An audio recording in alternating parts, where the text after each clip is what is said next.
Hello,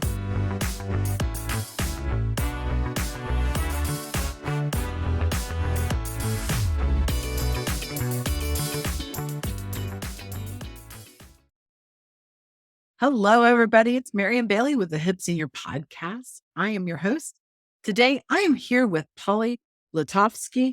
We are talking about publishing books and how to get started, where to go with it. Do you self-publish? Hire someone to help you with that? Because I think they say, Polly, what's that magic number? 87% of people want to write a book. According to the New York Times, 81% of people want to write a book. And so I thought then out of that 81%, how many do? And it's like 0.083% out of that 81% actually write a book. Isn't that interesting? Yeah. So welcome to the podcast. Thanks, honey. Glad to be here. Yeah, I've been with Hip Senior Books. I've been dealing with a lot of authors and a lot of your authors actually as well, and recommendations and amazing people. It's opened up such an amazing world for me of meeting so many different kinds of thought thinking people out there. The publishing world is just its own little world, right? It's amazing. They're inclusive and they accept people and it's broad. It's all of those things all in one big lump sum. And the people are just amazing to work with, but they're very unique as well. And on my end, I've discovered that authors are great authors, but not necessarily great marketers. And so when it comes to marketing their book and finding out how to do these things, they need people in their corner to help them with that. And that's where you come into the picture, right? We do. We help them figure out who their market is and who to market to. But do you know that there is not a publishing company in all the world that will do your marketing for you? That is a big fat myth. And people often want to go with a big traditional house because they'll do the marketing. No, they won't. And they never have. And I'll tell you the reason that I started my own publishing company, My Word Publishing, over 10 years ago now, is because I made every mistake in the book with 3 different types of publishing and made all the mistakes. The one mistake I did not make, I am glad to announce that there is one mistake I did not make. And it must have been the first paragraph of the first book I ever read about publishing, and that I never expected anyone else to market my book for me. Nice. Because I know what people are thinking right off the bat. Well, Michelle Obama isn't out there marketing her own book. J.K. Rowling isn't marketing her own. Yes, they are. And that's why they get. Why do you think they're on talk shows and book signings? And I see Michelle Obama, she'll just show up at like random bookstores talking to people going, yeah, you should buy that book or whatever. And they're like, wait, what? And that's why they get the big bucks, literally, because they have that platform that is big enough that the publishing companies will throw money at that book. Right. So they get the big advance. But you got to be big. You got to be well known to expect that kind of service out of them. I know that when I know we're going to talk about the different options in publishing. Yeah. So let me jump ahead a little bit. When people say, I don't know if I should go self-publishing or traditional publishing, you have a choice. When you go traditional publishing, first of all, your chances are way less than 1% that you're going to get a deal today. And this is not necessarily fair, but I heard from a panel of agents, literary agents, that even when they come across a book that they love, it's well written, it's great, the first thing they do is go onto the social media of that author and see what kind of social media platform that they have, what kind of following. And if they don't have 10,000 followers on Twitter or Instagram, right, then it hits the trash can. Oh wow! It's not fair, but that's where it is. Okay, the traditional publishers, what they're doing is they're investing in you. They're investing. That's why they give you money in exchange for your story, your copyrights. And then you have to earn that back through royalties. So it's an advance on your royalties. You see what I mean? So it's their investment. So when people think social media isn't important, yes, it absolutely is. Yeah. Unfortunately, because some of us just think for the sake of mental health, you should probably get off it. But if you want to sell a book, you want to get a deal with a big publisher, then you've got to have that big following. To which I argue, then, if you have a big following, you don't need a big publisher. And you Exactly. make 10 times more, literally 10 times more money. Yeah. It's a double-edged sword, right? Or do I develop this for myself? And absolutely, even if they were marketing for you, you still want to have that social media following because there's so many reasons that is advantageous to your business as an author, right? Yeah, it's a math equation. I see it as Yeah. a math equation. So, for example, let's say you got a $20,000 advance, okay, from a big publisher. Okay. And for a first-time unknown author, first of all, you probably wouldn't get a deal anyway, but nonetheless, let's say $20,000. And that's an advance on your earnings, your royalties. To get that $20,000, you need to go through an agent, and that agent gets, let's say, 20%. Uncle Sam is taking 25, 30%, okay, depending on the deal.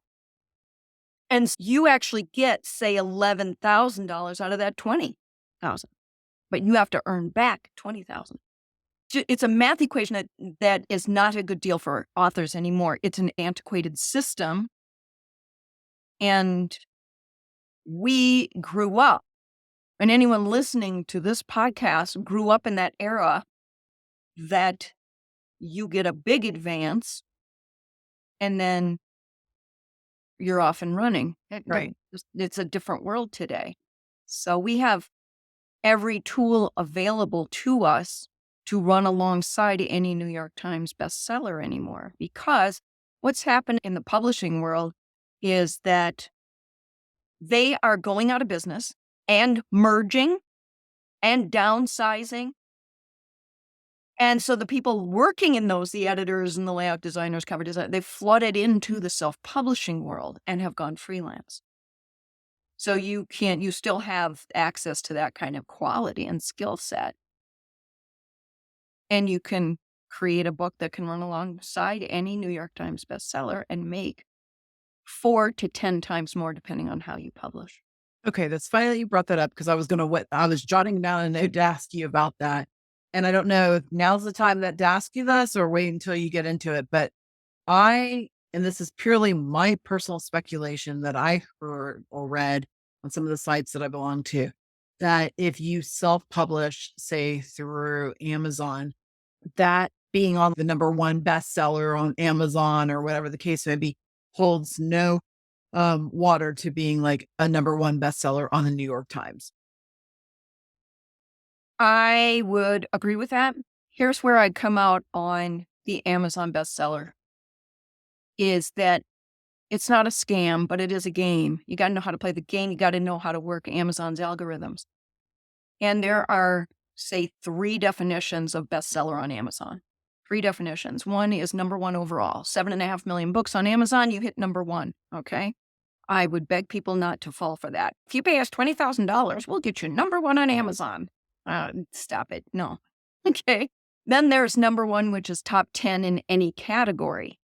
So one of the strategies is that you want to niche down your category so you can hit number inside the top 10. And if Amazon sees the top 10 as a bestseller, what that does is kick you into another gear according to Amazon's algorithms, and they start working on your behalf.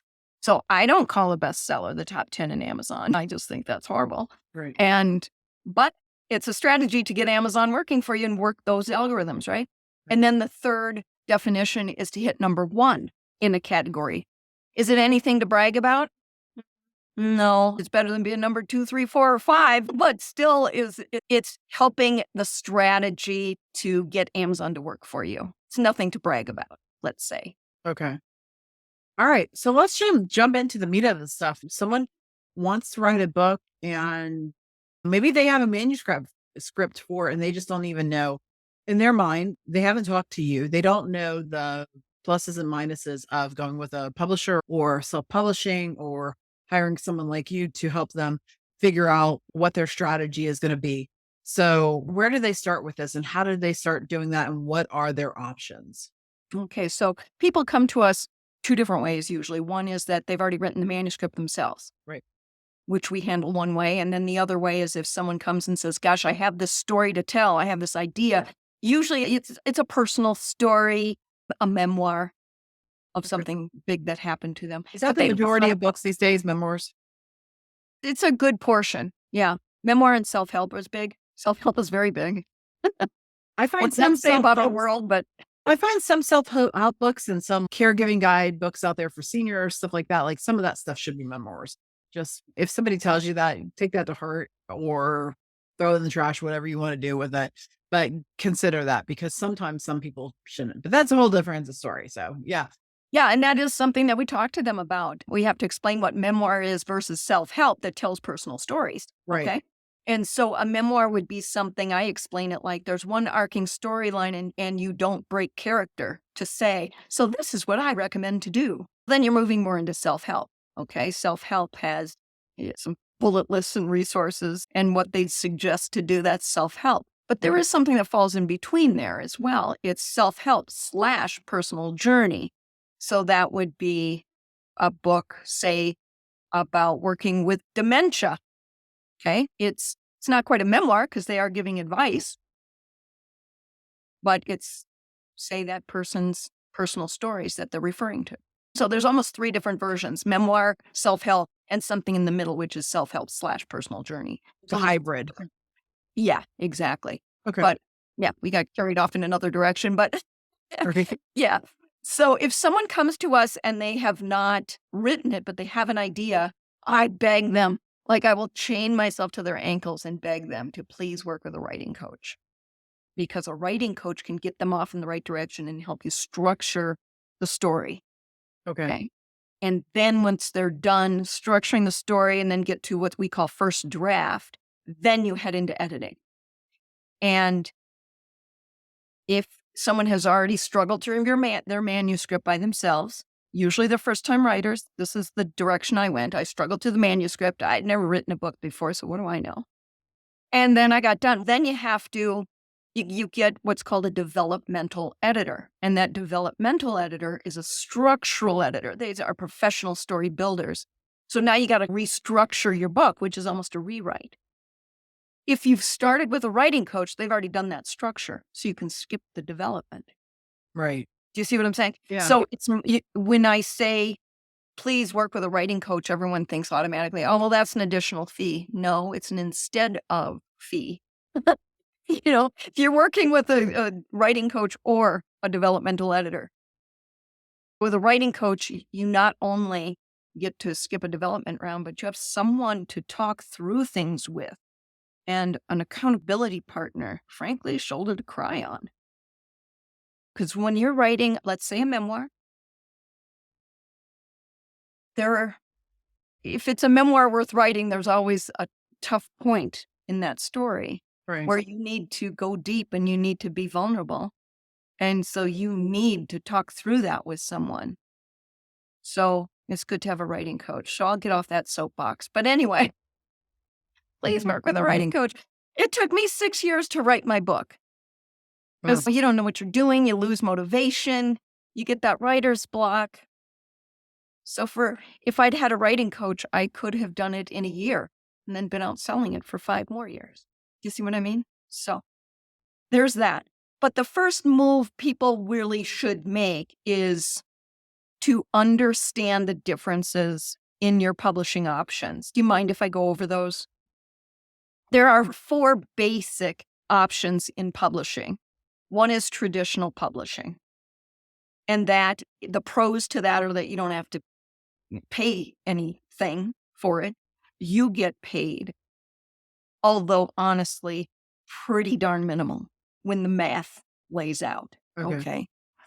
But make no mistake, they own your copyrights. They own the decision making. I talked to a friend of mine who got a deal with Penguin Random House 20 years ago. She got $20,000. And again, $20,000 is the advance, but everything comes out of that. So she ended up getting $12,000. Again, she has to earn back 20. So how do you earn it back? Through royalties. It's called an earn back. You got to earn back that advance check before you get in another payday. The percentage of people that never get paid again after that initial advance is in like 83 to 86 percentile. they don't ever get paid again. So you've given up all your rights, your decision making. What if you don't hit that mark? What if you only earned 10,000? Does the Which is publishing exactly company suck that up, or do you have? Yeah, they suck it up. Okay. They suck it up. I have heard stories of publishers that make you pay it back. I don't have that confirmed. I've only heard stories. So there you Right. go. Because I would imagine that they probably only give out advances in a book that they really believe is going to earn in addition to that 20,000. Exactly. And that's why they have to be very picky. Right. And so they need someone with a platform that can go sell books. Okay. Okay. So I'll tell you, let me tell you my story. This helps. I'm not like pimping myself. I'm just saying, it helps to explain the story. So I had a dream my whole life to go walk around the world. So I go walk around the world at age 37. I headed west, walked around 4 continents, 22 countries, took 5 years. Okay. Then 6 years to write the book about it. And I handed my manuscript off to a crooked publisher. And I don't want to pretend that big publishers were throwing themselves at me, but I had a pretty decent platform at that point. I'd been on 2,000 news outlets, including CNN International and big players. I was talking to a couple of bigger publishers. So I don't want to pretend big publishers were throwing themselves at me, but I was talking to 2 of them. And both of them said they like the manuscript, but there's no romance. Could you throw some romance in there? I'm like, there wasn't. Let me just make it up. And they agreed that if you could just take some literary license, be creative. Geez, a loop. This is going to be tough because they have control over it. I just decided that I needed to tell an honest story, even frankly, when it makes me look bad, when I lost my temper for no good reason, when I overreacted to something, when I couldn't accept part of a culture, or even when things make me look bad, I had to tell an honest story. So certainly I didn't want to throw romance in there when there wasn't any. So I didn't want to go that route. And the self-publishing route was starting, but it still was really a bad option. So I went with what's another option in publishing. The second option is the small indie house. And these are usually ma and pa shops. And we love ma and pa, but ma and pa ain't got no money, and they're certainly still not going to help you with your marketing. And they were using terms like hybrid publishing, partner publishing. I'm like, oh, I love those words. Those sound swell. And we're going to sit in coffee shops and talk about which direction this characters can go. And that wasn't at all what it was. Here's the bottom line when it comes to the small independent publishers or hybrid partner publishing. You're sharing royalties and it's for a lifetime. There is no end date to a publishing contract. And this is one of the tough lessons I learned. It's like a marriage where you sign on and you don't take vows to an exit date. Right. Although maybe that's coming, but it's a one-way street. So you're getting into a contract you can't get out of without a lot of screaming and crying and attorneys and money. I unfortunately signed a contract and learned a lot of horrible lessons. That's what I based my model on, which I'll get to in a second. The third option in publishing is really what people know is vanity publishing. I'm not crazy about that term because I think anyone should be able to get their content out into the world. But it's professionally known as subsidy publishing, meaning you're subsidizing it and you get to be under this publishing company's name. I won't name them, but if you were to Google how to self-publish a book, these are the ones that come up. Okay. And that would look like packages. The silver package includes this and the diamond package includes that. I beg people to be very careful of that because one of the tough lessons I learn from my $15,000 lesson, if you could, you need to own more than just your copyrights. Yes, I want people to own their copyrights, but there are more rights than that. And one major one is what's called sales rights and distribution rights. That means that whoever owns that ISBN on the back of your book, the ISBN is that 13-digit code that represents your book. And within that 13 digits represents a portion of And there, you're showing it to me now. Yep. And there are 3 digits within that 13-digit code that represents the publishing company. I don't want anyone else to own that ISBN of yours. I want you, the author, to own that. Not me, not anyone else. So that's sales rights, distribution rights. That means that all the sales go through them, and then they take their portion of the sales and give you your portion of the royalties every 6 months. Now, where does that ISBN number come from? Who I know that if you like self-publish through Amazon, that they can give you one, They but it's can give not you one that is an option, and right, it's free. right. But all ISBN roads go through what's called Bowker. So Okay. you can buy one or a packet of 10, a packet of 100 or 1,000. So let's say Amazon has purchased from Bowker probably millions of ISBNs. So if you use that free ISBN that KDP offers you, and someone were to scan that barcode, it comes up as published by KDP. They're the authority of the ISBN, is what you're saying. They're the congressional library, basically, of holding these ISBNs. Yeah. Okay. There are reasons to get the free one from KDP. That would be, How say, much is the not free one? say it again, How much is if you just bought one? If you're just going to do one book, how much does it cost to buy an ISBN? $125. Okay. And then it would have all your information on it, including your publishing company that I want you to put your works through. Yeah. So when it coming back around to that subsidy publishing model, Yeah. if they have their ISBN and publishing company name on the back of your book, Polly doesn't like that. Polly, speaking in the third person, Polly doesn't like that. I want all. I feel like you're about to start asking for some crackers. I don't have any available. I'm sorry. Polly does want a cracker.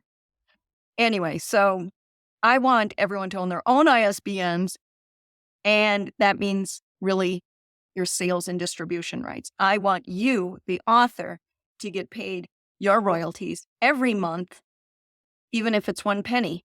I do get a penny royalty if I've sold an ebook in India. And with the exchange rate, I get 1 penny. It's very funny.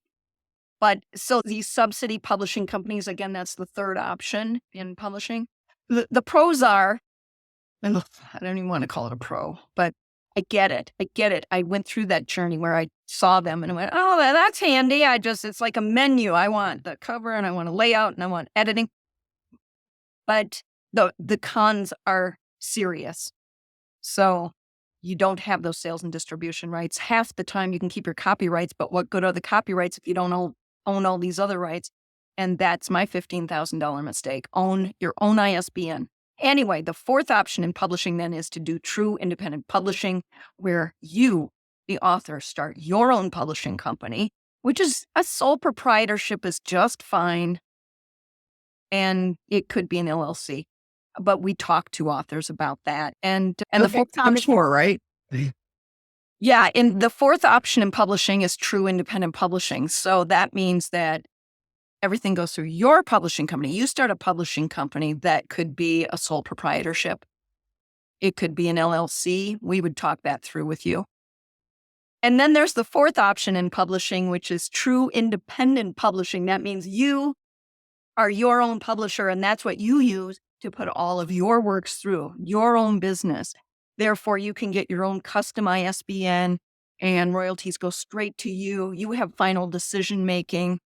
And there is not a reason in the world why you shouldn't true independent publish today, where you have all the tools available to you that any small independent press has, or that subsidy publishing model where you can make more money and you keep all your rights, not just copyrights, but sales rights, distribution rights, foreign rights, digital rights. And do you know there's actually a right that you sign off on in a publishing contract that says that the publishing company has rights to any service that may come down that doesn't even exist now. 20 years ago, that would have been audiobooks. Oh, wow. Yeah. You should own everything. And the tools are available to us today to get into worldwide distribution. And you have all the final decision making and all the rights and the royalties going straight into your bank account, et cetera. after I made my big, horrible mistake, I thought, what the heck do I do now? I have a story that's worth telling, but how do I do it without having to make up stories about romance or splitting my royalties and my rights or subpar services? So I went to this 2-day class about this thing called self-publishing that was starting to rumble. It was about, 2009, 2010. Make sure that. And so I went and my whole world blew up. It was like, wow, you can do this on a very professional grade and own all your rights. I'm all over that. So I went and republished my own book and, of course, made more mistakes because that's what I do. That's my mojo. So are we getting along? That's it too. And then, of course, learned a lot of lessons and launched my book under my own publishing company name where I could make all the decisions, etc. You don't even know that you want to make all those decisions. You're like, I don't want to make all the decisions. And I get it. It's overwhelming, that learning curve. But believe me, you do want to make some decisions. You don't want anyone else to make those decisions for you. right. So for 2 years after that, I was helping people with their books.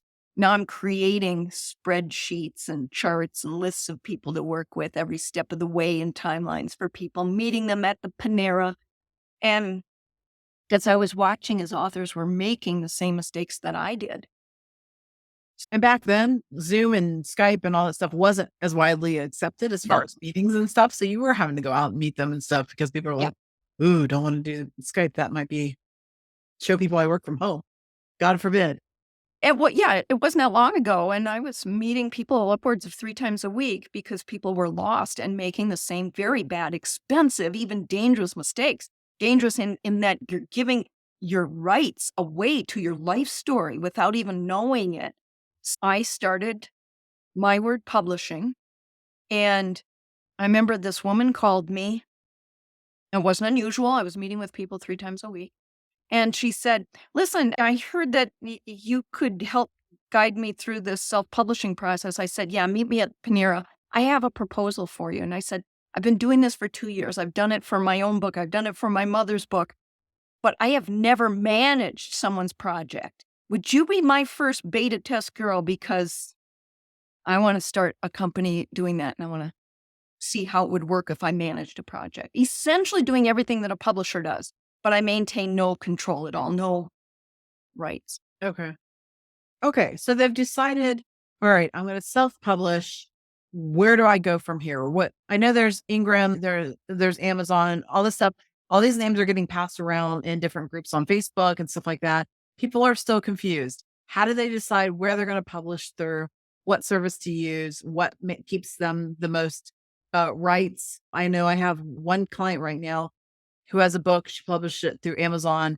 She wants to contact like old coffee shops and small bookstores that still exist in her area and say, hey, would you carry my book in your store? How would someone like that, where do they start? Maybe they've published through Amazon. What do they do?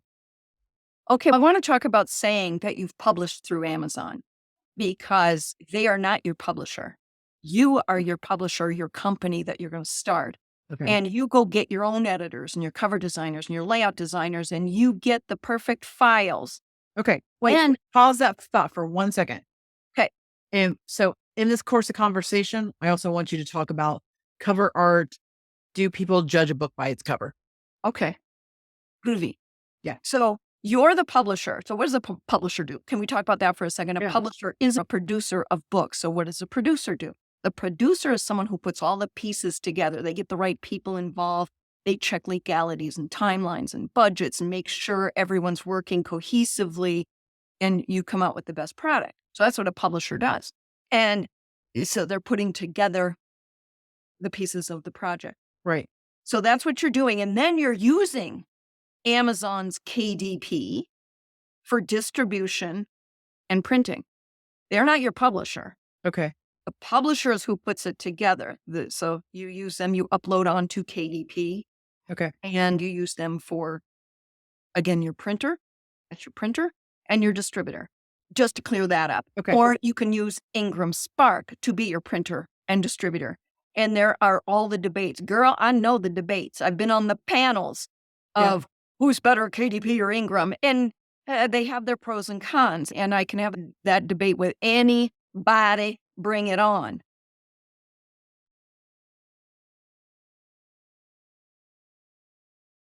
But I usually side on KDP for a number of reasons.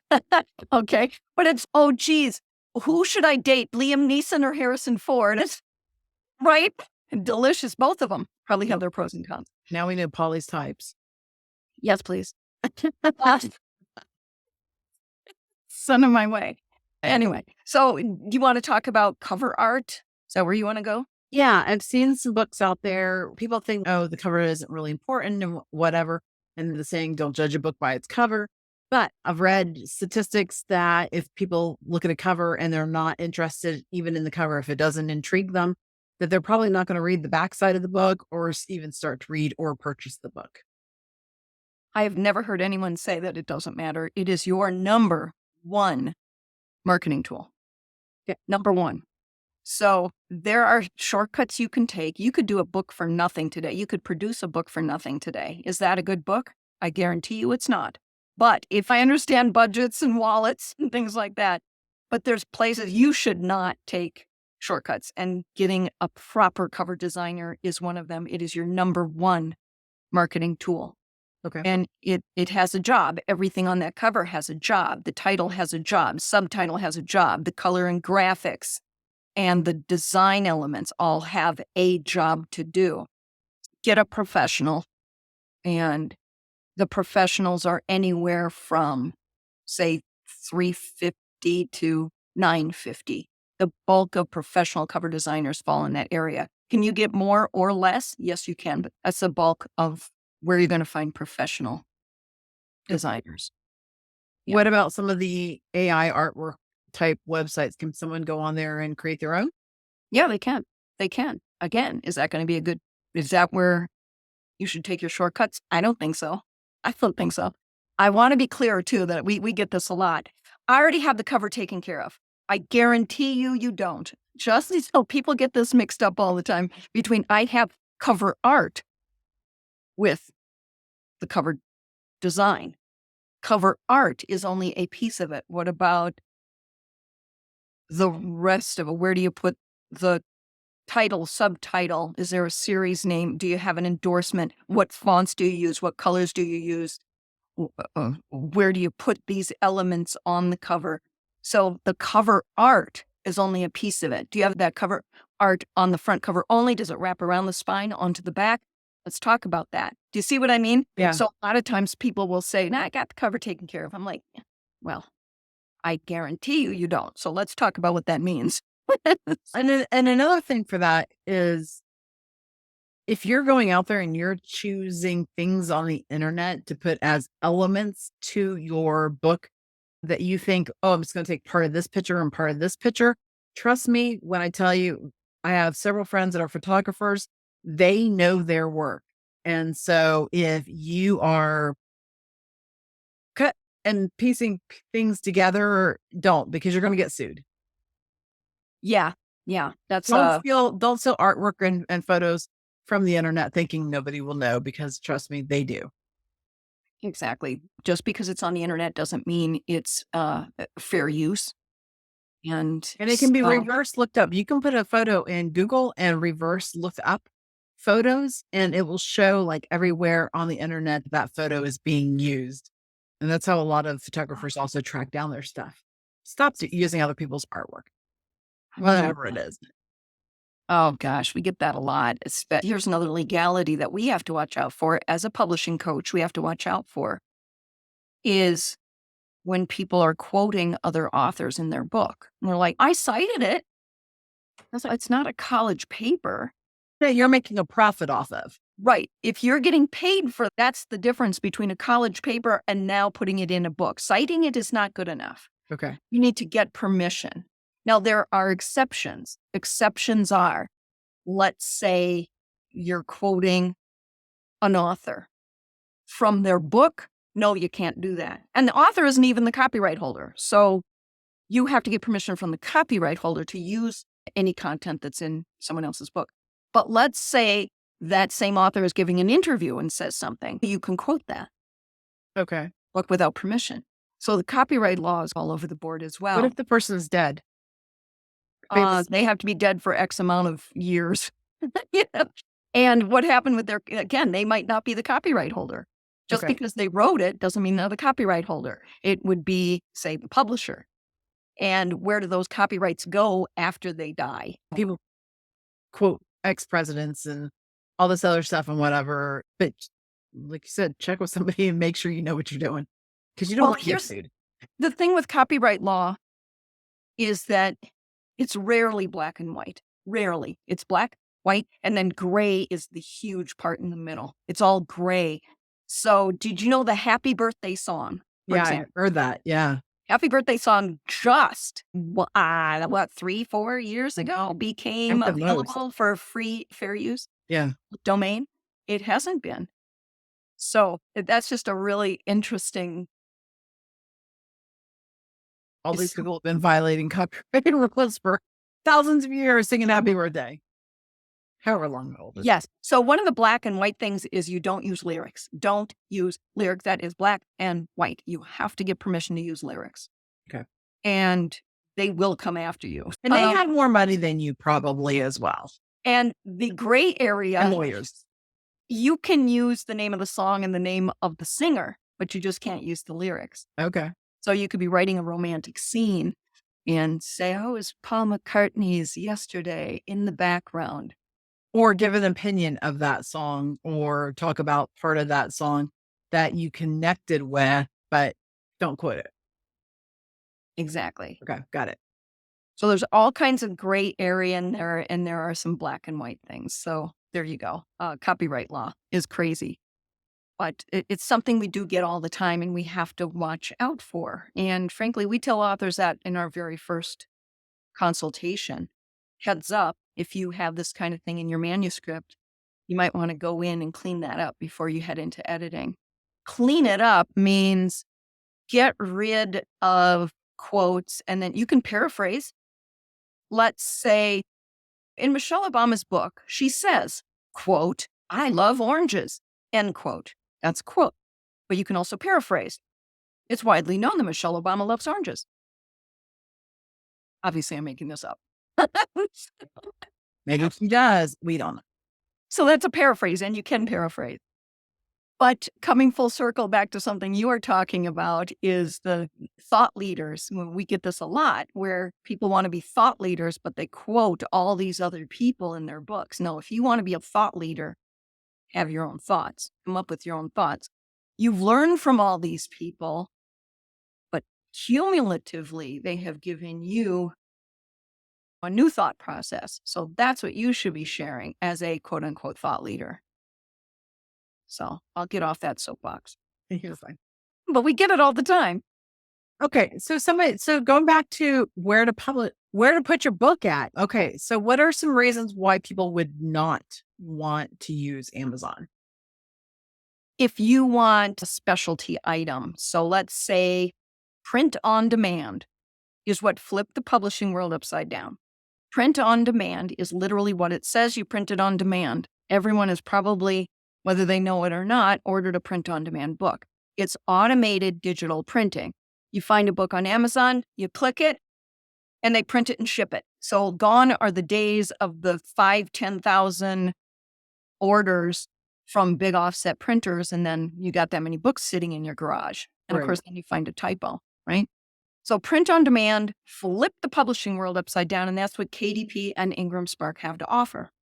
Look, the limitations, the cons to print on demand are that you can't do any darn size you want. You can't shape it like a pumpkin. You can't do a board book. You can't do anything outside print on demand, which is you can't do spiral boundings, spiral bound. You can't do hardcover with a jacket in the front pocket. You can't have embossed lettering on your cover or textured cover. You get the basics. Now, there's plenty of basics. I think there's 10, 11 trim sizes to choose from, but you get the same cover stock and your paper, you get white or cream. What do you want? Those are your options. Right. For most books, self-help, memoir, fiction, nonfiction, narrative, creative nonfiction, etc. They're all fine for that. If you want to do some children's book shaped like a pumpkin with a feather coming out of it, you can't do it on print on demand. Okay. So then you have to print your book. You're still Feather on producing- demand. What? You can't feather on demand. That'd be awesome. What color feather do you want? So then you got to go to the big offset printers, and then they have minimums. So Okay. yeah, More of an investment. yeah, more outlay. So someone might argue, then you just order more, and then your per item cost comes down. Right. Yeah, it does. But I tell people all the time, you don't order in bulk unless you get a bulk order. So don't go order 5,000 books until you get an order for 5,000 books. Then you go make that order. Unless So if you order 5,000 books, then you're out there peddling yourself to the coffee shops, the bookstores, the small independent bookstores, right? All those places, health, little different, putting out a table, selling your book. Yeah, there's a lot of that. And there are some other options. You can still get it on Amazon. Which aren't bad things, right? They're a way of marketing yourselves. Right. Bad things, but As long as people understand the differences. So there's two ways to get a book up on Amazon, and one is print on demand that we've just discussed. right. You get your editor, you have your cover designer, your layout designer that creates those files. We upload onto KDP. Someone orders it. Amazon sends the order to KDP. They print it and ship it. Okay. You don't have to do any of that. Your royalty comes dropped into your bank account every month. But there's a second way to get it. If you have a specialty book, you want spiral bounding and you want embossed lettering on your cover and you want the feather, then I want the feather. you have to go get an offset printer. Now you have a pile of printed books. And then now you have to go create a seller account on Amazon. And pros and cons to that. No, I don't know if there's really any pros. The pros are, I guess you can do whatever book you want without any limitations at all. I guess that's a pro. But you don't get to be in worldwide distribution. But then you have your options with that. You could mail your books to Amazon and have them ship them out from Amazon, correct? You can do Or you that. can ship yourself, right? Yes, exactly. But when you say just ship them to Amazon, it's not quite how it works. They send you a purchase order for X amount of books. And I've done this, so this is super annoying. They decide how many books you're going to send them. So they would send orders of 3. And then 2 days later, can you send us 6 more? 2 days later, can you send us 3 more? You're like, can't you just once a week? But no, you have to go by that system. They send a purchase order. And so you're off to the post office all the time. And then they take. Even if you ship them, you'd still be doing that if you sold them directly from you or from your website or whatever. People could legitimately skip Amazon, and I've seen it happen, Ingram and everything else, and just sell from their website. They could. I have gotten this occasionally. I don't want to put it up on Amazon because they take so much. They take 40% like any bookstore does. And look at all the benefits you get. Click of the button, you get into worldwide distribution. Right. They have all kinds of promotional materials. And it's a search engine. Amazon is a search engine. So if you know how to work that search engine, how many people are on Amazon every day? So I'm like, I beg you, please sell it on your website, sure, but don't give up Amazon because they take so much. Any bookstore in the world can take 40 to 50%, and they take 40%. Yeah. So just don't want to have to hassle with packing them up and selling them out. I've shipped stuff that I've sold before. I don't want that hassle. It's a pain. I would rather list it on my site and link it to Amazon and have them take care and have them do it. And then what's happening is because it's a search engine, every sale you get starts working on your behalf. And as your ranking gets better and better, they start firing up that Amazon engine, marketing engine. And Okay, for you. Let's talk about some rights though. What rights do you lose to your book when you upload when you upload through Amazon? You don't lose any rights. Okay. No. There are some exceptions to that. So here's an example, just to be thorough, there is a free tool on KDP that you can do your own layout, right? It's called Kindle Create. You download that software, You put in your book, you lay it out yourself. And whenever you hear the word free, that's coming at a cost. And the cost is usually in limitations or skill set to some degree. Okay. Okay. So when you hear this free tool to do your layout, yes, it is. But when you're using that Kindle Create, you can only distribute your book through Amazon. Okay. So Okay. that would be, I don't know if you'd call it a right, but that's the reality of that software. So that means now, let's just say hypothetically, you get an order of 1,000 books. You can't take that book then and take it to another printer where you can get price down. You see what I mean? And I want to respect that people are on a budget or they want to do it themselves. Just be very clear when you hear the word free, it's coming at a limitation. So make sure you know what that is. There are design limitations and you can't take that book off. You can't take that file off of KDP and print elsewhere. Okay. So what are some of the benefits of Ingram versus Amazon as far as just an ordinary book, just print on demand type stuff? The biggest advantage to Ingram Spark is that they do hardcover with dust cover jacket. So KDP started doing hardcovers about a year ago. So they started that in maybe the summer of 2022, Okay. but they don't do dust cover jackets with it. So if you really want a dust cover jacket, then we got to go with Ingram Spark. Yeah. Okay. So here's what you're going to hear in the debates. Bring it on. Is that when you're with Ingram Spark, you get into the Ingram distribution channels. Ingram Distribution is the parent company of Ingram Spark.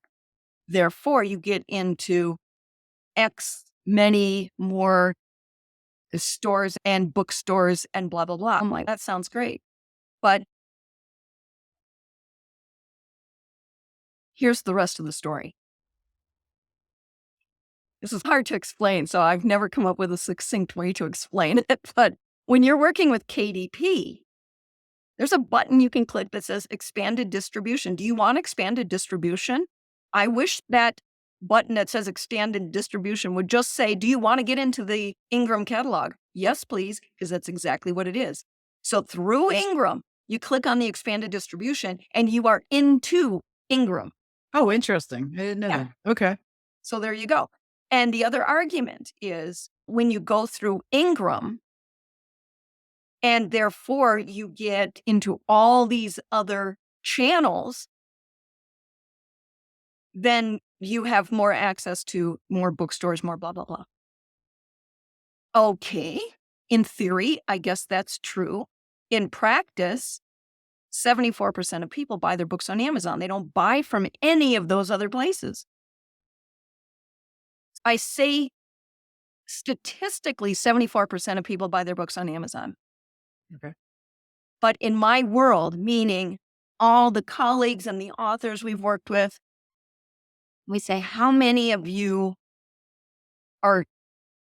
I ask them, how many sales have you made on Amazon versus Ingram's catalog? And I can answer this for myself. I will make maybe 10 sales on Ingram for a year. Okay, so let's say 1-2%, if not less than that. All my other sales are either direct to consumer or via Amazon's channels. So I don't care if they hit another 10, 20,000 distribution partners around the world. Nobody's buying from those. So that argument is not intellectually thought through. All of my colleagues, I sent a note to everyone we have a Facebook group. I said, can you guys tell me what your sales are from Ingram to KDP? And it's always the same, next to nothing on Ingram. Okay. So that's one of the arguments. The other argument is that Ingram doesn't have a customer service department. They literally got rid of their call center. Oh, nice. Yeah. So if you have a problem, then you have to send it through this messaging system. And sometimes you hear from them inside a week and sometimes inside a couple months. Okay. So that's just, they didn't ask me. They should have asked me about what I thought about that. Yes. But, We noted. You got a question, you got through Polly. and there are exceptions. There are definitely exceptions of why we would use both. So we work with an author. Everything is collaborative and custom design. So I'm not against Ingram, but it usually comes out that the best thing for that author is to go through KDP for a variety of reasons. But I don't have any great gripes against them. So if that's best for the author, we certainly do it. Okay. So back to my scenario. Somebody wants to do their own promotion. They're doing their own marketing, maybe with the help of, I don't know, a friendly hip senior person, but they are doing their own thing. They're contacting coffee shops. They're doing speeches out there. They're going out there and they're doing talks. They want to set up a table afterwards to sell their own book. They've self-published. How do they get those books to take with them to events? Do they order them off Amazon at the author pricing? Is that how that Yeah. happens? So here's what they could do. If they're a speaker, they would go on to their KDP page and order their author copies, and they would ship them straight from KDP to whatever hotel. So they don't have to lug them with them. Yeah. Yeah. And just FYI, here's a little statistic that I'm telling you, it's down to a T. You will sell, if you're talking in front of the right audience, you will sell about 20% of the audience. So if you're speaking in front of 100 people, bring 20 books with you. So that just helps so you don't have to ship them back again and carry them with you on the plane and all the rest of it. But also have business cards or a flyer or something to give to those people in case you run out so they know what book they're looking for online as well. Yes, I had a sign up sheet. So if I ran out of books, then they could still purchase it from me. I said, I'll ship it out tomorrow. So Or they go to Amazon, purchase them from there or whatever. The other thing is also be aware that if you are ordering the author books, that it does take longer to order books from as the author than as a consumer. yes, I've ordered books. I have a password book that I have for senior citizens. It's cute. It's got a golden retriever on the front. And I know that it took me 10 days to get a copy of my book, where if somebody goes on, they might get it tomorrow or the day after. So it does take longer to get your own book. So if you're doing an event, make sure that you prepare in advance and leave way for earthquakes and Mother Nature, because sometimes that slows them down in shipping stuff these days as well. All right, so let's wrap this up. So your services, if people want to talk to you about the best way to do this, I will put your contact information down below so people know where to find you, Polly, and they can hop on Zoom and just have free Q&A session to find out if they're a good fit for you.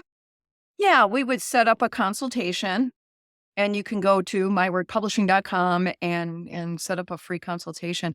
But there are a couple of things that make us different. And one is that we give you all rights royalties. Again, we're just your project manager through it. We do everything a publisher does, but we don't maintain any rights royalties. And we customize each package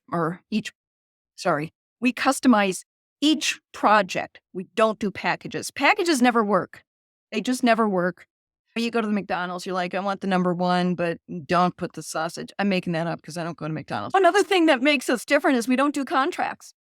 Okay. That was the thing, because if someone doesn't like us, I don't want them to have to stay with us. Now, we do an agreement. You got to understand what we said we do for you and what your role in this is. But the contract you can get out of at any time for any reason.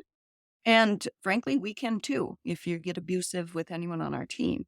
And oh gosh, if I could just brag a second, as we just got recognized into the U.S. Congressional Record for our publishing model that disrupted the established publishing world and helps authors maintain 100% of all their rights. Just please remember that copyrights is just one of many rights that you need to maintain. And yes, please talk to us. One of our missions is to save authors from very expensive, even dangerous mistakes. So please talk to us. Absolutely. Polly, thank you so much for sitting down with me, straightening things out, candid conversation about it. I loved all of it. So I hope, if, like I said, if you're considering writing a book, check out Polly, check out our website, mywordpublishing.com. And if you have any questions, submit them below. We'll be happy to get back with you on those. So, Polly, Thanks, Marianne. You great. do great work Thank you and so much. I appreciate keep that. it up. Okay. All right. Thank you. Have a great day.